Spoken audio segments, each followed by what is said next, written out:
So hello Birmingham, hello Alabama, I am Carlos Izcaray, your new music director of the Alabama Symphony Orchestra. It's a true honor to start with this first interview. It's actually very nice for me to shift gears. I've been receiving welcoming messages from the community, and this time I get to welcome you, Paul Desenne, our composer in residence for this 2015-16 season. You're going to be our sound investment composer. What a thrill to have you. Just for those of you who don't know, Paul Desenne is a great friend of mine from Caracas, Venezuela, yet you are really a kind of an old-worldly person. Tell us a little bit, your French father, American mother. Yes. Can you tell us a little bit? Yeah, well, my roots are a bit mixed. I was born and raised in Venezuela, in Caracas, and but my schooling was done in French, and I also studied in the Paris Conservatory. I'm a cellist, and I studied composition in Venezuela. I started quite young, and then I continued in Paris. I lived in Paris for 10 years. I remember during my student years, also as a cellist, we're colleagues in the sense, and we've all crossed to other disciplines, I guess. Not without stopping being cellist. I still consider myself a cellist. Mm-hmm. You're still performing instrumentalist.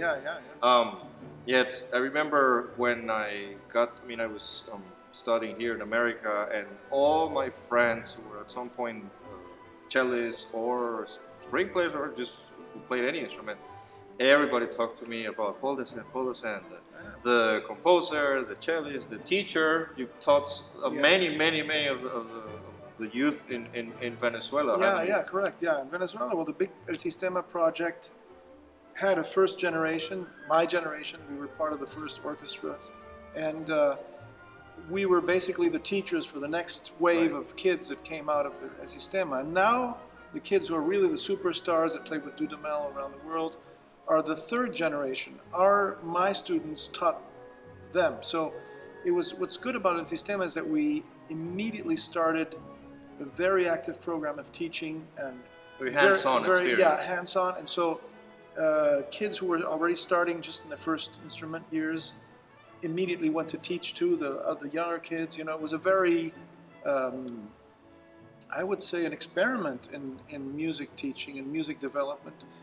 And what I got out of this was a philosophy that's very important for I wish it could be implemented worldwide, that music teaching is such a great formation for kids. And because it's not that you want to make professional musicians out of every kid in every school everywhere, but the discipline, the love of the art and the craft, and the dedication, the respect for the musical authority and the musical moment, that the respect for silence and attention and discipline is really great. And it's not achieved by forcing kids to do this or that. They do it because they love it, they understand it, they're active in it. They're active in it. And one thing